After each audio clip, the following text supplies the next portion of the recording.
출애굽기 2장 1절에서 10절까지 말씀입니다. 레위 가족 중 한 사람이 가서 레위 여자에게 장가들어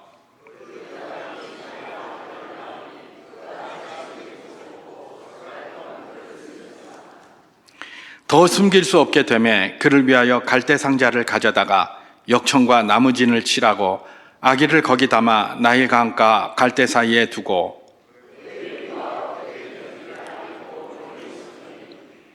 바로의 딸이 목욕하러 나일강으로 내려오고 시녀들은 나일강가를 거닐 때에 그가 갈대 사이의 상자를 보고 시녀를 보내어 가져다가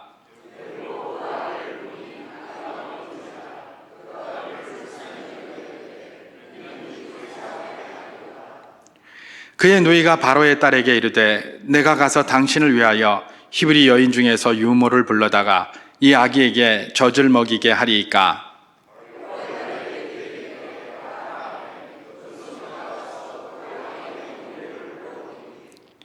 바로의 딸이 그에게 이르되 이 아기를 데려다가 나를 위하여 젖을 먹이라. 내가 그 삭슬 주리라. 여인이 아기를 데려다가 젖을 먹이더니 그 아기가 자라매 바로의 딸에게로 데려가니 그가 그의 아들이 되니라. 그가 그의 이름을 모세라 하여 이르되 이는 내가 그를 물에서 건져내었음이니라 하더라. 아멘. 저는 오늘 메시지의 제목을 요게벳의 노래 이렇게 한번 붙여보았습니다. 요게벳의 노래, 이건 이제 복음송의 제목이기도 합니다.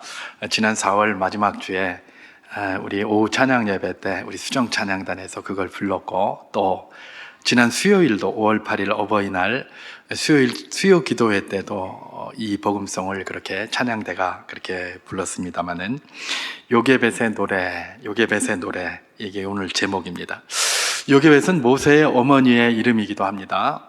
요게벳, 요 그러면 여호와라는 뜻이죠. 그리고 게벳은 카보드, 영광이라는 뜻입니다. 그래서 요와 이 카보드가 붙어가지고 요게벳 그러면 하나님께 영광이라는 그런 의미의 이름이 뭡니까? 이 요게벳입니다. 이 요게벳이 뭡니까? 모세의 어머니인데요. 지난 우리 찬양단이 우리 불렀던 그 요게벳의 노래, 그 복음송의 후반부, 기도하는 부분인데 이 후반부만 잠깐 소개하면서 그렇게 메시지를 진행할까 합니다.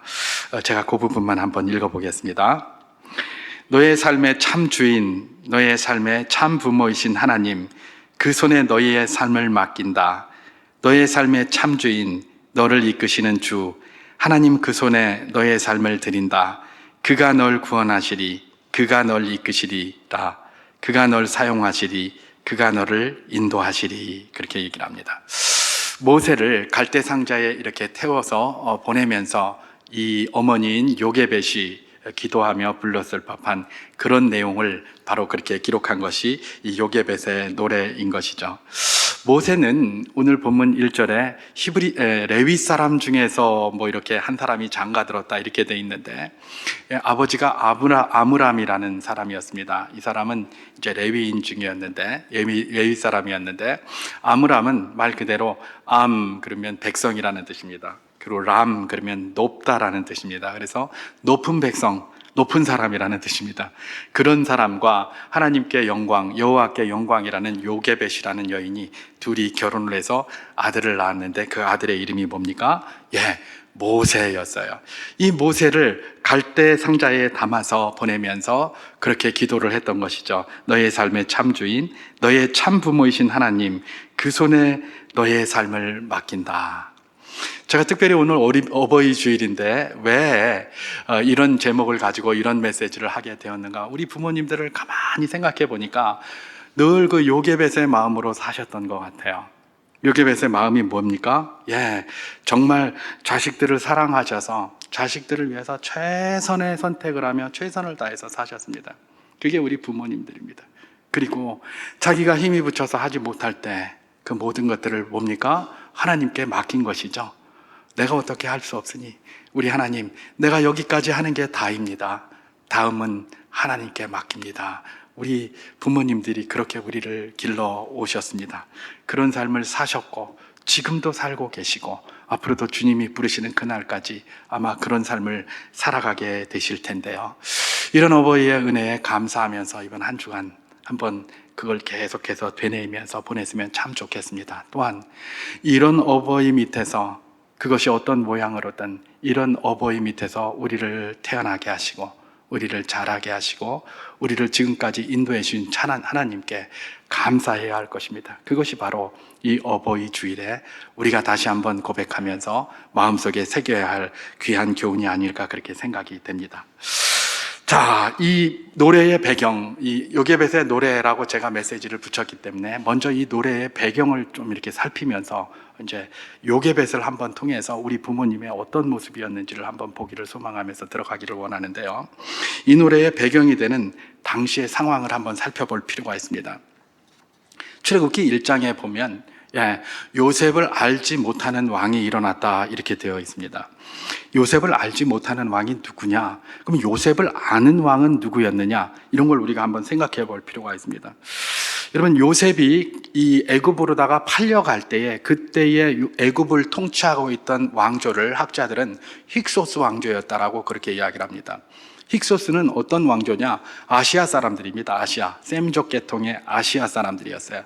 이 사람들이 세력을 확장하면서 애굽으로 침투해 들어간 것이죠. 그래서 애굽에 있던 왕조를 저기 중앙 아프리카로 몰아내고 거기를 이렇게 차지를 했습니다.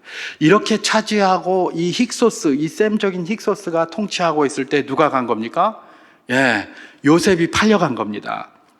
그래서 셈족 계통의 왕조가 애굽을 통치하고 있을 때에 거기 요셉이 팔려가서 거기서 뭐까지 되는 겁니까? 총리 대신까지 되는 거예요. 왜 총리 대신이 될 수 있었을까요? 얼굴이 똑같이 생겼거든요. 제가 인종차별하는 거 아닙니다. 얼굴이 똑같이 생겼어요. 여러분 한번 생각해 보세요. 총리를 뽑았는데 얼굴이 다르면 뽑히겠습니까? 만약에 우리나라에 총리를 하나 딱 세웠는데 저 아프리카 가나나 이런 데서 오신 분이 총리 된다면 우리 쉽게 받아들여지겠습니까? 잘 안 받아들여질 겁니다. 사실 한 10여 년 전에 그런 일이 있었잖아요. 이한우 씨인가? 그분이 무슨 우리나라 관광공사 사장 이런 거 한번 하려고 그랬더니 왜 외국인을 갖다 뽑냐 그러면서 외국인도 아닌데 난리를 치고 그랬던 게 우리나라예요. 하물며 3,500년 전 일이겠습니까? 그죠? 자기들 부족들끼리 똘똘 뭉쳐있는 그런 상황 속에서 요셉이 어떻게 애굽에 가서 총리 대신이 될 수 있었습니까? 얼굴이 똑같아서 그래요. 얼굴이 똑같아서. 이건 굉장히 중요한 이야기이기 때문에 제가 자꾸 강조를 하는 겁니다. 얼굴이 똑같아서 그렇게 거기서 관직도 할 수 있었고 같은 계통이라서 큰 무리 없이 그렇게 활동을 했었습니다. 그리고 나서 힉소스가 한 108년 정도 통치를 했다고 그래요. 그런데 그게 이제 한 150년 정도 이렇게 시간이 흐르면서 중앙 아프리카에 있었던 이 애굽 왕조가 다시 힉소스를 밀고 올라왔습니다. 힉소스를 밀고 올라오면서 이 힉소스를 북방으로 몰아내버린 것이죠. 몰아내버렸어요. 그 후로부터는 뭡니까? 관직을 가지고 있던 요셉의 백성들, 이 요셉의 백성들이 이제 많이 이렇게 편안하게 살다가 중앙 아프리카의 새 왕조가 딱 밀고 들어오면서 자기들의 이제 찬밥이 된 겁니다. 고센 땅에 이렇게 갇혀 있었는데 그동안, 왜냐하면 처음에는 고센 땅에 간 이유가 있었죠. 자기들이 원했습니다. 우리는 애굽 사람들하고 같이 섞여 살기가 그러니까 우리는 목축을 하는 사람이니까 애굽 사람들이 가증하게 여기고 우리는 따로 나름대로 이렇게 살겠다라고 해서 고센 땅을 얻으라고, 그래서 그 고센 땅으로 따로 모여서 이렇게 살았지 않습니까? 그러면서 자기들은 하나님 열심히 섬기고 그 다음에 애굽인들은 뭐예요? 저것들은 막 부정해서 우리하고 상종할 수 없다, 목축하는 사람들 아니냐, 그래서 그쪽에다가 처박아 놨던 거거든요. 자, 그랬는데 힉소스가 몰려가고 나서 그 다음에 그 사람들이 뭡니까? 그대로 남아서 애굽에 종살이를 하지 않았습니까? 왜냐하면 거기하고 같이 거기서 총리까지 나오고 그 계통의 사람들이니 새로운 왕조가 그들에게 잘해줄 일이 뭐 있겠습니까? 그죠?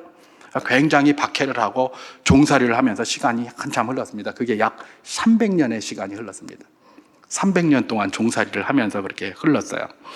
그러던 중 어떤 일이 발생하게 되는 겁니까? 투트모세 3세라는 애굽 왕이 그렇게 등극을 하게 됩니다.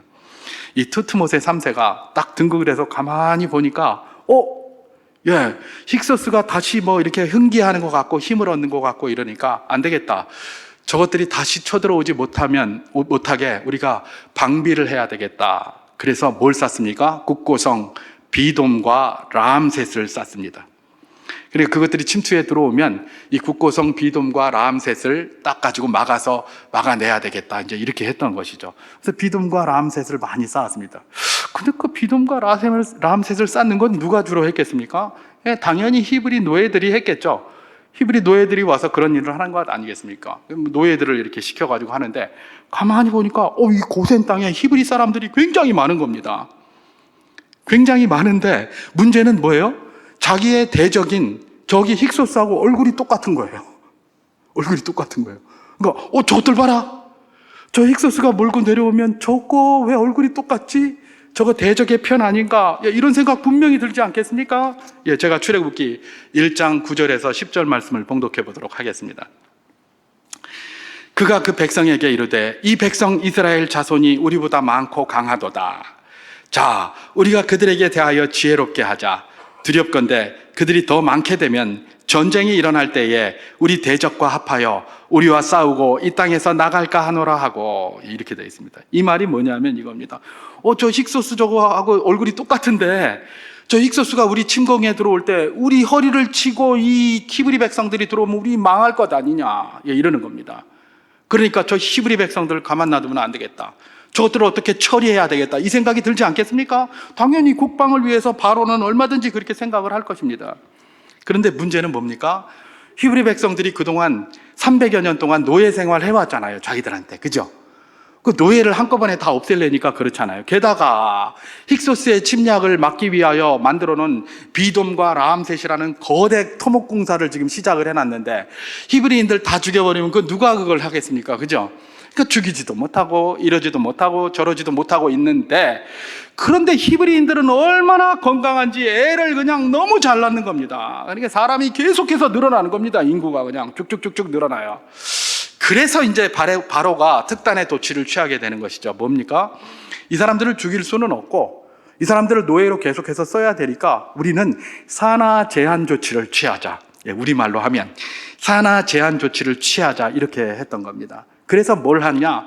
노역을 굉장히 심하게 시킨 겁니다. 왜냐하면 그렇게 해서 몸이 피곤하게 만들어서 아이를 못 낳게 하자. 이게 바로의 첫 번째 산하 제한 조치였습니다. 그래서 노역을 시키는데 이전과는 다르게 극심하게 시키는 겁니다. 이전에는 벽돌을 하나 꾸으라고 그래도 진흙에다가 이 풀들, 지풀 같은 이런 풀들을 주었습니다. 벽돌을 그냥 이렇게 하면 금방 무너지죠? 근데 거기에 풀 같은 거, 우리 지금 보면 콘크리트에 철근 넣잖아요. 철근 없는 거를 순살 콘크리트라고 그러더라고요. 순살 콘크리트 이런 건 금방 무너져요. 철근을 넣어야 그 철근이 딱 받쳐주고 있기 때문에 튼튼한 것처럼 그 당시에 진흙으로 만든 벽돌도 그냥 순살 진흙 그 벽돌 가지고는 비만 오면 다 무너져요. 그렇지 않겠습니까? 비만 오면. 그러니까 거기다가 지푸라기를 집어넣고 풀을 집어넣고 해서 아주 땡땡하게 그야말로 철근이 붙잡고 있듯이 그렇게 만들었어요. 그렇게 해서 만들어야 성을 쌓을 것 아닙니까? 그런데 그걸 안 주는 거예요. 지푸라기를 안 줘요. 절반으로 줄여줘요. 그러니까 문제는 뭡니까? 성을 쌓다가 비만 오면 다 흘러내려 버리는 거예요. 그러니까 계속해서 노역이 가중되고, 빨리 언제까지 이거를 하라고 그랬는데 니들 왜 아직 안 하노? 이러니까 그때까지 하는데 비 오면 다 내려앉아 버리고 이러니까 막 할 수가 없는 거예요. 사람들이 너무 힘든 거죠. 그러니까 그때 이 사람들이 뭘 찾았습니까? 하나님을 찾는 겁니다. 하나님, 우리를 이 노역에서 구원해 주소서. 그래서 하나님이 그걸 듣고 모세를 나중에 보내시잖아요. 그죠? 그렇게 되었던 거예요. 그렇게 막 극심하게 그렇게 노역을 해서 그렇게 하려고 했어요. 그런데 그 산하 제한 조치는 실패하고 말았습니다. 실패하고 말았어요. 그래서 이제 그 다음에 했던 것이 뭡니까? 좀 더 극단적인 산하 제한 조치, 두 번째 조치가 들어갑니다. 그게 뭐냐 하면, 저래도 안 되겠다. 계속해서 바락바락 늘어나니까 이제 특단의 조치를 좀 해야 되겠다. 이래가지고 산파들을 부릅니다. 히브리 산파들. 애굽 산파를 부르지 않았습니다. 왜냐하면 애굽 산파는 히브리가 부정하다고 안 올 거 아닙니까? 그러니까 히브리 산파들을 딱 불렀어요. 불러가지고 뭐라고 시켰느냐? 아들이면 딸이면 살려두고 아들이면 죽이라 이랬어요. 태어날 때 죽이라. 그러면 산파가 이렇게 받다가 목을 졸르든지 이렇게 해서 죽이면 그냥 쥐도새도 모르게 죽는 걸로, 사산된 걸로 나오니까 그런 방식으로 산하 제한을 하려고 했었습니다. 그런데 이 산파에 대해 그런 명령을 했는데도 계속 애가 태어나는 겁니다. 그러니까 바로가 화가 나가지고 히브리 산파 중에 2명을 불렀죠. 십브라라는 사람하고 부하라는 사람을 불렀습니다. 니들 뭐하노? 내가 그렇게 지엄한 명령을 내렸는데 애가 왜 자꾸 태어나냐? 딱 그렇게 얘기를 합니다. 그랬더니 이십브라와 부하가 뭐라고 얘기를 합니까? 출애굽기 1장 19절을 제가 봉독해 보겠습니다.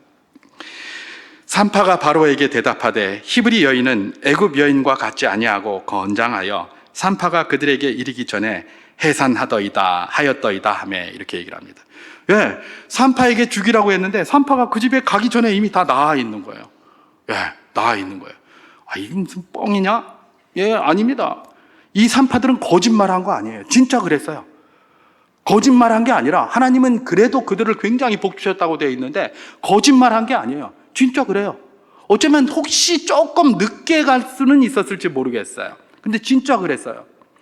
여러분 아마 여기 어르신들은 대부분 다 이전에 한 번씩 읽어봤을 것 같은데, 예, 그 우리 대하소설 중에 그 펄 에스벅 여사, 펄벅 여사죠. 예, 선교사의 딸로다가 중국에 그렇게 선교 따라왔던 그 여인인데, 이분이 쓴 책이 있습니다. 대지라는 소설책입니다. 아주 두꺼운 그런 책인데 거기에 보면 뭐라고 나오냐? 그 주인공이 왕용, 왕룽이잖아요, 그죠?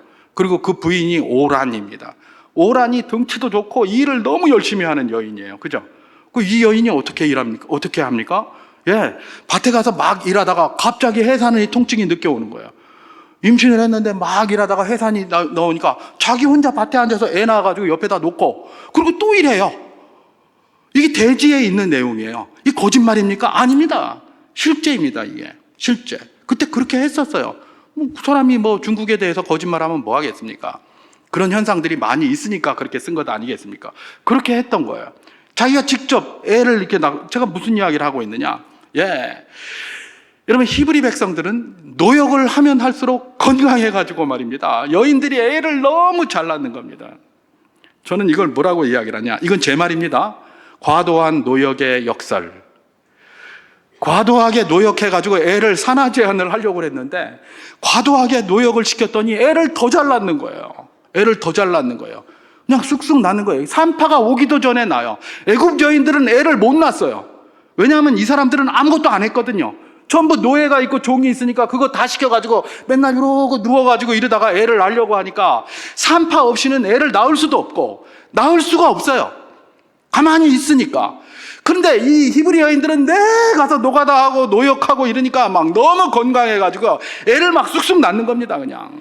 예. 제가 이전에 초등학교 6학년 때 저 경기도 살 때 그때 그 우모분, 제 이름은 아는데 이제 드리지 않겠습니다. 우씨 그분 집에 이제 새를 살았습니다, 우리가. 그리고 이제 우리 또 옆방에 또 새를 사는 군인 가족이 있었습니다. 군인 가족 일이 있는데, 이 군인 가족 그 뭡니까? 그 부인이 만삭이에요. 배가 막 이렇게 많이 나왔었어요. 그런데 막 배드민턴 채를 가지고 얼마나 높이 뛰면서 막 이렇게 배드민턴을 하는지 진짜 열심히 하세요. 그 후로 제가 우리 집사람한테 그거 많이 써먹었는데, 예. 배드민턴을 막 이렇게 하는 거예요. 그래서 제가 그분한테 물어봤어요, 어린 나이에. 왜냐하면 우리가 듣기에 만삭이 되면 조심해야 된다 뭐 이런 소리 많이 들었잖아요. 그래가지고 이렇게 배가 많이 이렇게 나오셨는데 이렇게 운동을 하면 되냐 그랬더니 그분이 아주 저한테 잘 가르쳐 주셨어요. 아니다, 이렇게 빨리 운동을 하고 그래야 아이를 쉽게 낳을 수 있다, 이렇게 가르쳐 주셨어요. 제가 초등학교 6학년 때 그거 배웠다니까요. 우리 집사람이 이제 임신해서 막 안 움직이려고 하면 내가 옛날에 이런 거 들었다, 열심히 뛰어라, 그냥 제가 막 그렇게 했었어요. 예. 그리고 우리 아버지가, 요즘은 뭐 그 필요 없지만은 저희 아버지가 저에게 이제 출산을 딱 하게 되면 이 탯줄 끊는 방법 이런 거 다 가르쳐 주셨어요. 초등학교 때. 제가 지금 잘 압니다, 그거. 지금은 할 필요가 없으니까 안 해서 그렇지. 위기의 순간에 다 응식 조치할 수 있는 것들을 다 가르쳐 주셨어요. 이전에 어른들은 그런 걸 가르쳐 줬어요. 요즘은 뭘 가르치죠? 예. 이전에는 삶에 필요한 것들을 가르쳐 주셨어요. 위기의 순간에 필요한 걸 지금은 아무것도 못해요. 아무것도. 우리 아버지는 그런 걸 저한테, 아들에게 그걸 가르쳐 주셨어요. 우리 아버지가 그걸 했기 때문에 가르쳐 주셨어요. 그런 걸 배웠단 말이죠. 어쨌든 이분이 말하는 게 뭐예요? 열심히 운동하고 이래야 애를 잘 낳는 거예요. 열심히 운동하고 이래야. 히브리인들은 바로 그랬다는 거예요. 그러니까 막 애가 들어가기도 전에, 그 산파가 받으러 들어가기 전에 산파가 필요 없이 자꾸 늘어나고 있었던 것이죠. 근데 여러분, 이분들이 이렇게 된 모든 일들이 다 뭐에서 기인한 것입니까? 그게 하나님의 약속에 기인한 거였죠, 사실은. 제가 창세기 15장 4절에서 5절 말씀을 봉독해 보도록 하겠습니다. 여호와의 말씀이 그에게 임하여 이르시되 그 사람이 내 상속자가 아니라 내 몸에서 날짜가 내 상속자가 되리라 하시고, 그를 이끌고 밖으로 나가 이르시되 하늘을 우러러 무뼈를 셀 수 있나 보라. 또 그에게 이르시되 내 자손이 이와 같으리라. 이렇게 이야기를 합니다. 이건 뭐냐면 하나님께서 아브라함을 부르셔서 밖으로 데리고 가셔가지고 하늘을 보게 하시면서 내 자손이 이와 같이 되리라 라고 이야기를 하신 거예요. 네 자손이 하늘의 별과 같이 많아지리라는 약속을 하신 것이죠. 이 약속에 따라서 지금 히브리 백성들이 애굽에서 노예 생활을 하면서 큰 노역을 받아도 자식이 늘고 있었던 거예요. 근데 바로는 하나님의 약속을 못 지키게 하려고 그걸 계속해서 반대한 것 아니겠습니까? 누가 하나님의 사랑에서 우리를 끊으리요? 그죠? 사도 바울이 고백했던 게 바로 그거냐? 그거 아닙니까? 환난이나 적신이냐 칼 이런 것들이 하나님의 사랑에서 끊을 수 없다, 이 말처럼 말입니다. 애굽의 바로라 할지라도 하나님의 약속을 헛되이 할 수가 없는 거예요. 고통과 고난을 줍니까? 하나님은 그걸 통해서 이스라엘 백성들이 늘어나게 하시고, 평강을 줍니까? 그걸 통해서 늘어나게 하시고, 하나님의 약속을 철저하게 지켜가고 계신다는 것들을 잘 보여주고 있는 것이죠. 어쨌든 그렇게 해서 막 애가 출산하고 있는데 이 바로가 하나님의 약속을 대적해가지고 그걸 한번 거부해 보려고 몸부림을 쳤던 것이죠. 그러나 두 번째 산하 제한 조치도 과도한 노역의 역설에 의하여 그냥 무력화되고 말았습니다. 그래서 세 번째 산하 제한 조치를 취합니다. 아주 극단적인 조치입니다. 그 조치는 뭐냐면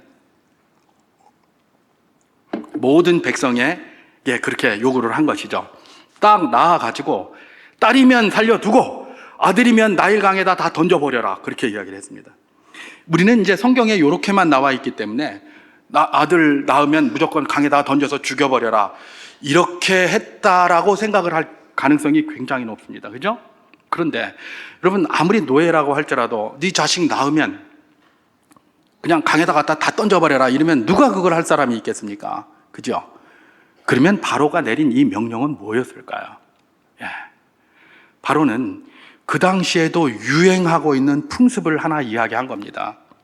그러면서 그 풍습을 근거로 해서 이야기를 한 거예요. 이게 뭐냐면 그 당시에 애굽에서도 강의 신, 나일강 물의 신이죠, 하피에게 제물로 자식들을 바치는 그런 풍습들이 있었어요. 그러니까 히브리 사람들이 그걸 늘 옆에서 보고 있으니까 아들을 낳으면 하피에게 제물로 바쳐라, 이렇게 요구를 한 겁니다. 정당성을 부여한 거죠. 그러니까 이 사람들이 뭐예요? 그래, 아들을 낳아서 하피 신에게 제물로 바치는 거 저기 보니까 애굽 사람들 많이 하대, 우리도 그거 하면 좀 복이 될까? 그러면서 따라 한 거예요. 그렇게 하게 만든 거예요. 그렇게. 이게 바로 뭡니까? 세 번째 극단적이며 특단의 산하 제한 조치였다는 것입니다. 여러분, 이런 상황 속에서 오늘 본문의 상황이 시작되고 요게벳의 노래가 시작이 되는 것입니다. 이런 엄중한 상황 속에서 오늘 본문 출애굽기 2장 1절에서 3절까지 말씀을 제가 한번 봉독해 보도록 하겠습니다. 레위 가족 중 한 사람이 가서 레위 여자에게 장가들어 그 여자가 임신하여 아들을 낳으니 그가 잘생긴 것을 보고 석 달 동안 그를 숨겼으나 더 숨길 수 없게 되매 그를 위하여 갈대 상자를 가져다가 역청과 나무진을 칠하고 아기를 거기 담아 나일강과 갈대 사이에 두고, 이렇게 되어 있습니다. 이런 엄중한 상황에서 모세의 부모가 모세를 낳았습니다. 아브람과 요게벳이 모세를 낳아서 석 달을 숨겼다고 합니다. 근데 여기서 우리가 오해하지 말아야 될 것은 그가 잘생긴 것을 보고 이런 말이 있으니까 얼굴이 잘생겼으니까 살렸고 못생겼으면 버렸을 것이다, 이렇게 생각하면 안 됩니다. 고슴도치도 지 자식은 이쁘잖아요. 그죠? 악인이라도 지 자식에게는 좋은 것을 줄 알아요. 다 이뻐요. 다 이뻐요. 무슨 얘가 얼굴 잘생겼기 때문에 모세는 살아났고, 그러니까 얼굴 잘생기고 봐야 돼. 얼굴 못생기면 나서부터 죽어, 이런 소리 하면 안 됩니다. 이거는 성경의 의도와는 전혀 상관없는 오해예요. 그죠? 아들을 낳았어요. 그래서 3개월 동안 그를 갖다가 이렇게 숨기고 있었다고 이렇게 얘기를 합니다. 제가 그래서 한번 왜 3개월일까라고 생각하면서 한번 인터넷을 쳐보니까 한 3개월쯤 지나면 그때부터 아이들의 시각과 청각 이런 것들이 굉장히 발달한답니다. 급속도로 발달한다고 그래요. 그래서 그 이후가 되면 막 울고 막 소리 지르고 막 이제 이러는 거예요. 눈에도 뭐가 보이고 막 그러니까 말입니다. 그게 굉장히 발달한다고 그래요. 그래서 그 3개월인데 그것뿐만 아니라 제가 늘 이야기하는 것처럼 성경에서 3이라는 것은 숨길 수 있을 만큼 최대한으로 숨겼다라고 보면 되는 것이죠.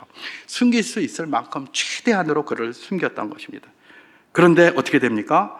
이제 더 이상 숨길 수 없는 그런 상황이 된 것이죠. 아이가 울었거나 막 뭐 이렇게 하니까 다른 누구가 무서운 게 아니라 바로는 그걸 몰라요.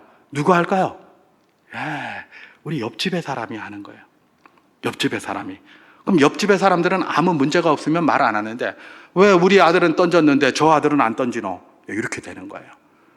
이전에 우리나라도 6.25 때 그런 경험을 많이 했어요. 우리 아버지도 그런 이야기를 많이 하더라고요.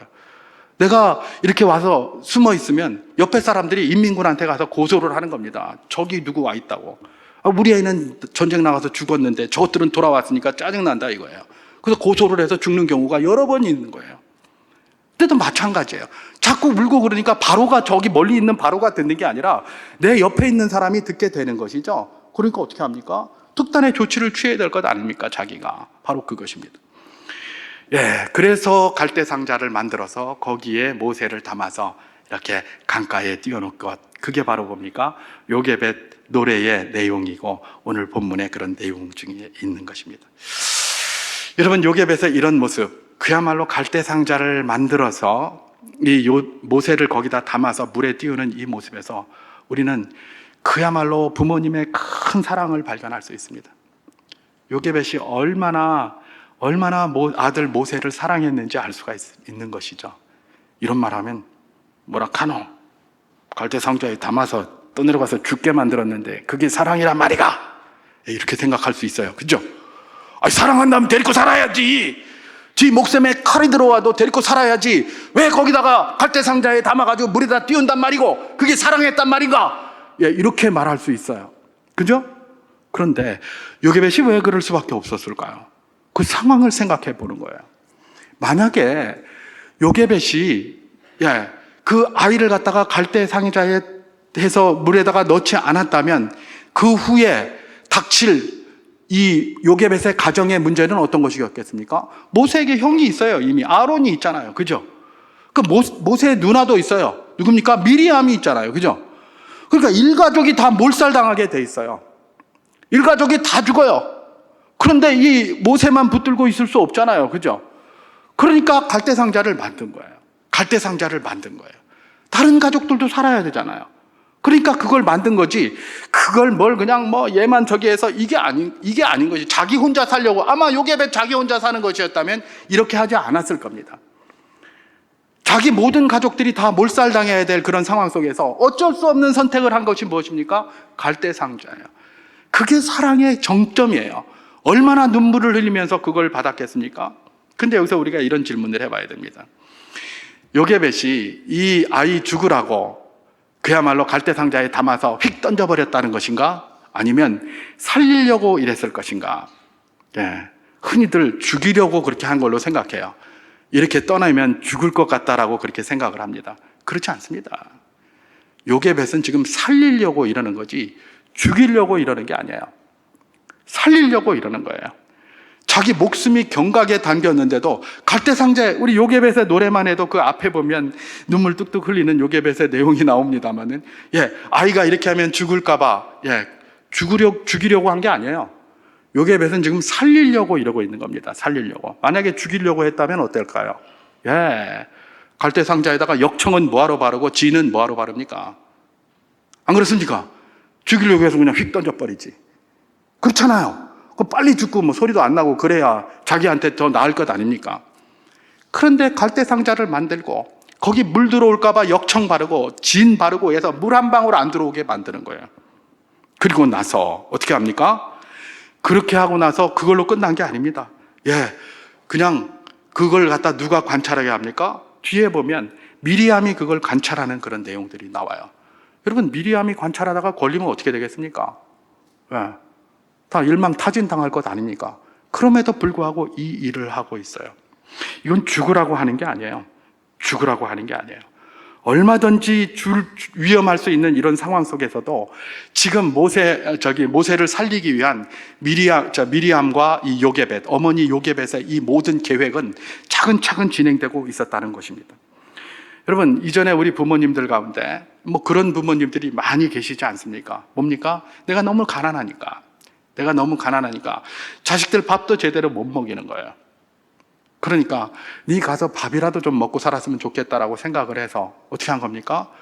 양자로도 보내고 또 민면으로도 보내고 또 심지어 해외에 입양까지 시키고, 그 본인들은 나중에 섭섭하고 부모님들이 어떻게 이렇게 우리를 이렇게 하나 이렇게 생각할 수 있습니다. 얼마든지 그렇게 생각할 수 있어요. 그런데 부모님은 뭐예요? 그를 죽이라고 보낸 게 아니에요. 내버린 게 아니에요. 근데 조금이라도 더 나은 곳에서 좀 살았으면 좋겠다. 내가 그렇게 해줄 수 없으니까 조금이라도 더 나은 삶을 살았으면 좋겠다라는 그런 마음으로 하신 거예요. 그런 마음으로 그렇게 보낸 겁니다. 얼마나 그 마음이 쓰리고 아팠겠습니까?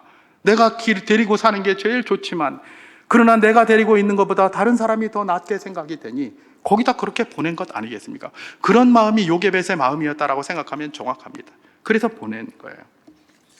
결국은 그것이 그 당시에 요게벳이 모세에게 할 수 있는 최선의 조치였다라는 그런 사실입니다. 너무 모세를 사랑해서 최선의 조치를 그렇게 취한 것이죠.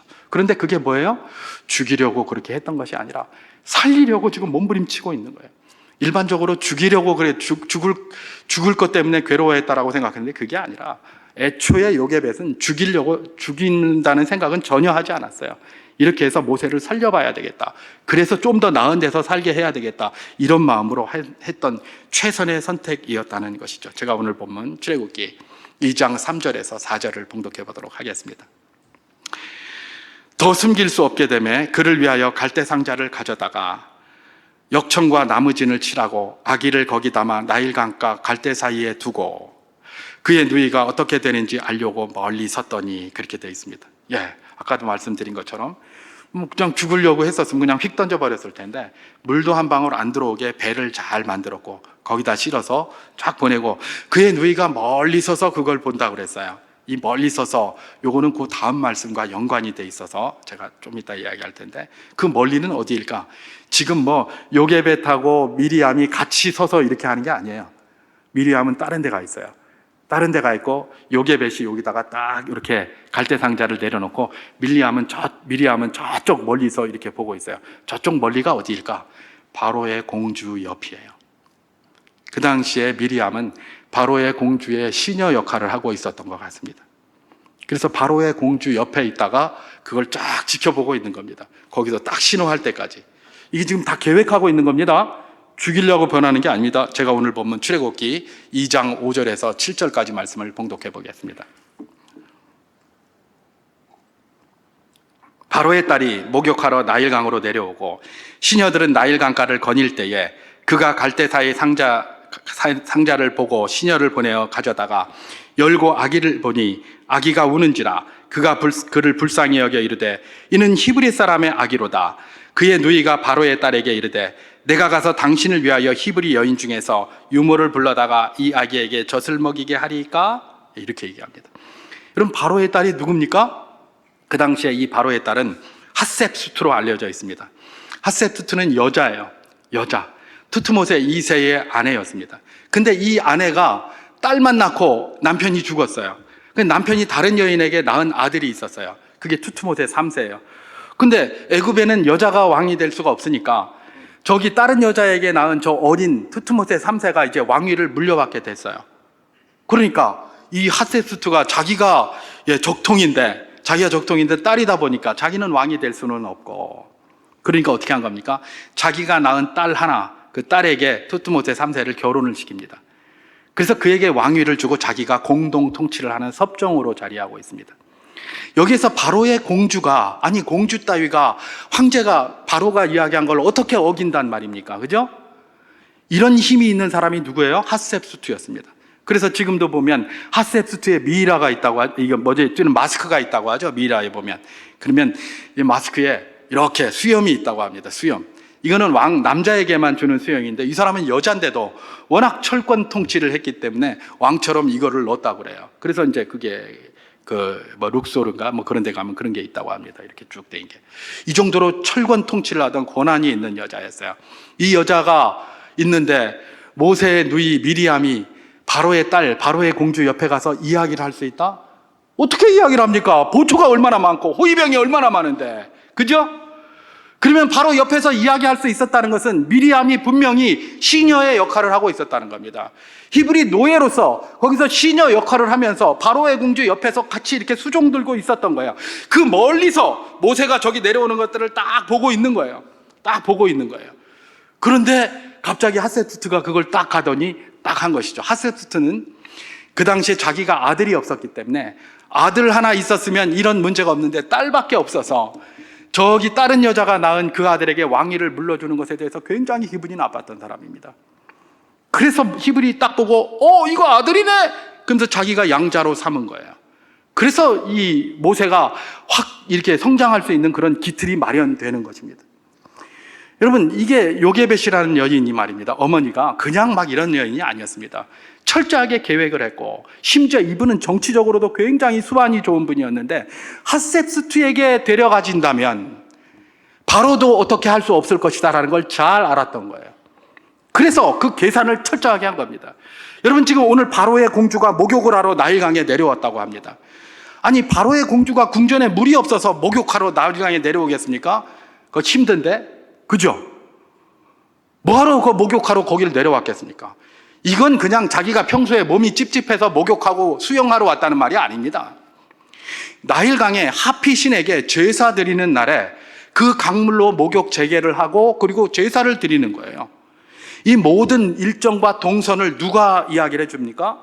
미리암이 이야기를 해주는 겁니다. 딸내미가 자기 엄마한테 다 이야기를 해준 거예요. 그래서 딸하고 엄마하고 이걸 딱 짠 겁니다. 정확하게 계획을 한 거예요. 그래서 딱 거기 보고 딱 멀리서 보고 있다가 딱 하면 엄마가 거기서 딱 갈대상에다 집어넣고 밑에서 쭉 기다리고 있는 겁니다. 그런데 그걸 누가요? 핫셉스트가 발견을 했던 거고, 발견을 하자마자 옆에 있는 미리암이 뭐라고 합니까? 아이고, 내가 히브리 유모를 데려다가 이거 젖먹일까요? 딱 그런 거예요. 만약에 옆에 바로 안 있었다면 히브리 유모를 데려올 수가 없었겠죠? 어떻게 했겠습니까? 바로의 궁전으로 데리고 갔다면 그 핫셉스트가 야, 시녀들에게 야, 저기 가서 유모 하나 데리고 와. 그랬으면 유모 데렸으면 그 밑에서 컸을 것 아닙니까? 그죠? 근데 옆에 바로 붙어 있다가 바로 이거 히브리 아이네? 라고 하는 그 순간 옆에서 히브리 유모를 하나 데리고 올까요? 딱 이렇게 한 거예요. 그러니까 공주가 별 생각하겠습니까? 데려와라. 그러니까 자기 엄마 데려와가지고 딱 해가지고 데려와서 뭐 합니까? 꼭 먹고 알 먹고 또랑치고 개 잡고 하죠. 뭡니까? 자기 엄마 젖 먹이고 돈 받고. 그죠? 돈 받잖아요. 데리고 가서 집에 데리고 가서 유모 노릇하면서 돈 다 받고 사까지 다 받고 이래가지고 그 일을 이루어내는 것입니다. 여러분, 이게 요게벳이 그냥 갈대상자에 애 집어넣어서 그냥 죽이라고 이렇게 보내면서 눈물 뚝뚝, 그게 아닙니다. 정말 좋은 것은 내가 데리고 살고 싶지만 그러나 그렇게 할 수 없으니까 안타까운 마음에, 그럼 모세를 너무 사랑해서 딴 사람 같으면 웬만하면 하피신에게 그냥 던질 텐데 역청에다가 모든 것들을 바르고 이래서 걸리면 다 죽게 생겼지만 그러나 목숨을 걸고 이 일을 한 겁니다. 목숨을 걸고. 얼마나 아들을 사랑했으면 이렇게 했느냐, 이런 이야기죠. 목숨을 걸고 최선의 선택을 해서 이 일을 지금 하고 있다는 것입니다. 근데 여러분, 문제는 뭡니까? 아무리 그렇게 최선을 다해서 계획해서 보냈다고 하더라도 핫세프트가 그거 발견하지 못했다면 꽝입니다. 그죠? 그리고 또 발견했다 하더라도 이 히브리야 아이가 이거 내다버려라 그냥. 얼마든지 그럴 수 있었잖아요. 왜냐면 바로가 그렇게 명령한 것도 이미 알고 있고 다 그러잖아요. 이 히브리야 아이가 이거 내다버려라. 그랬으면 끝이에요. 그런데 핫세프트의 마음을 누가 움직인 겁니까? 우리 하나님이 움직이신 거예요. 하나님이. 그게 바로 앞에 있던 요게벳이 기도한 거예요. 너희 삶을 주님께 드린다. 너희 삶을 주님께 맡긴다. 내가 어떻게 할 수 없으니 주님께서 맡아주시기를 바란다. 그러면서 보낸 거예요. 기도하고. 그걸 주님께서 딱 들으신 거예요. 그래서 핫세프트의 마음을 확 움직이셔가지고 그로 하여금 이 모세를 끌어안고 바로의 궁전에서 살게 만드신 분이 누구시다? 바로 우리 하나님이셨다는 것입니다. 잠언 16장 9절은 이렇게 이야기하고 있지 않습니까? 제가 봉독합니다. 잠언 16장 9절입니다. 사람이 마음으로 자기의 길을 계획할지라도 그의 걸음을 인도하시는 이는 여호와시니라. 예, 계획을 철저하게 했습니다. 철저하게 했지만 그러나 그것을 이루어 성취시키시는 분은 누구십니까? 하나님이십니다. 진인사 대천명이라고 이 뭡니까? 요게벳은 모든 일을 철저하게 최선을 다해서 준비했습니다. 최선을 다해서 준비했지만 결국은 열매 맺게 하시는 분은 누구십니까? 하나님이십니다. 핫셉스트의 마음, 바로의 공주의 마음을 움직이는 건 이 요게벳의 계획이 움직이는 게 아닙니다. 하나님이 그의 마음을 움직이신 겁니다. 그래서 열매를 맺게 된 것 아니겠습니까? 여러분, 요게벳의 이 모습, 우리 부모님들이 우리를 기르면서 늘 하셨던 것입니다. 자녀들을 사랑하셔서 최선의 선택을 하시고 최선을 다하신 분이 바로 우리 부모님들입니다. 아니 자녀들인 입장에서는 여러 가지 불만족스러운 게 많습니다. 우리 부모님들은 저건 내가 부모 잘못 만나서 누구는 말이야 부모 잘 만나가지고 개천에서 욕 나가지고 저렇게 강남에 살고 그러는데 나는 나는 가분개나 하고 그냥 이렇게 생각하십니까? 예. 우리 부모님은 왜 나한테 이렇게 했노? 여러분, 그런 말 하면 안 됩니다. 우리 부모님은 그 상황에서 최선의 선택을 한 겁니다. 고슴도치도 지 자식이 예쁩니다. 악인이라도 지 자식에게는 좋은 것 줄 걸 압니다. 근데 우리 부모님이 어떤 결정을 한 게 우리에게 해로운 결정을 했겠습니까? 최선의 결정을 한 겁니다. 우리가 그걸 알아야 합니다. 우리 부모님이 가난해서 그런 결정을 할 수밖에 없었을 수 있습니다. 해외에 입양 보냈을 수 있습니다. 그걸 가지고 원망하면 안 됩니다. 그 상황에서 최선을 다한 거예요. 그러나 왜 나를 원망해? 여기다 이렇게 보냈노? 나를 왜 이런 데 보냈노? 할 수 있어요. 후손들은. 할 수 있지만 부모님은 그것 가지고 굉장히 마음 아파하지 않습니까? 그게 뭡니까? 그 부모님이 그때 하는 최선의 선택을 했다는 겁니다. 조금 우리 마음에 안 들고 부족하게 보일지는 몰라도 최선의 선택을 했다는 것. 그것 우리 부모님이 하신 거예요. 요게벳처럼. 그리고 또 뭡니까? 내가 할 수 없으니 그렇게 보내면서 그런 선택을 하면서 어떻게 합니까? 하나님, 나는 여기까지입니다. 주님께 맡깁니다. 주님께서 내 자식 인도하여 주시고 주님께서 내 자식 선하게 이끌어 주시기를 소망합니다. 이게 내가 할 수 있는 다입니다. 그러고 사셨던 거예요. 가난과 어려움과 고난이 얼마나 우리 부모님들의 마음을 후벼 팠겠습니까? 그런 결정을 하면서 말입니다. 그러나 우리 부모님들은 자손들에게, 자식들에게 나중에 얻어먹을 욕할 거 뻔히 알면서도 그걸 선택할 수밖에 없었던 그 길을 걸어가신 분들입니다.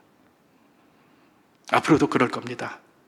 앞으로도 우리 부모님들은 최선의 것으로 우리를 위해 선택할 것이고 그 선택이 아름다운 선택이 되도록 최선을 다하실 것이고 또 최선을 다한 그것이 아름다운 열매로 다가올 수 있도록 하나님 앞에 매달리실 분들이시라는 것입니다. 오늘 어버이 주일 우리 부모님들의 이런 어떤 사랑과 헌신을 기억할 수 있는 복된 분들 다 될 수 있기를 주님의 이름으로 축원합니다. 나는 좋은 기억이 없어. 그럴 수도 있습니다. 나는 우리 아버지만 생각하면 치가 떨려. 그럴 수 있습니다. 나는 우리 어머니 짜증나. 그럴 수 있습니다. 그럴 수 있습니다.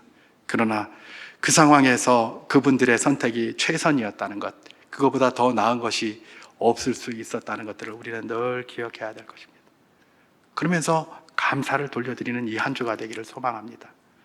그리고 이런 부모님들을 만나게 하셔서 그것이 좋은 모양의 교사든 반면 교사든지 간에 나로 하여금 오늘 이 자리에 설 수 있게 하신 그 주님의 은혜 말입니다. 그 은혜에 감사하는 이번 한 주가 될 수 있기를 주님의 이름으로 축원합니다. 요게벳이 보여준 것, 우리 부모님의 모습이고 여전히 오늘 우리가 그 모습을 본받아 우리 자손들을 섬겨 나가야 될 것입니다.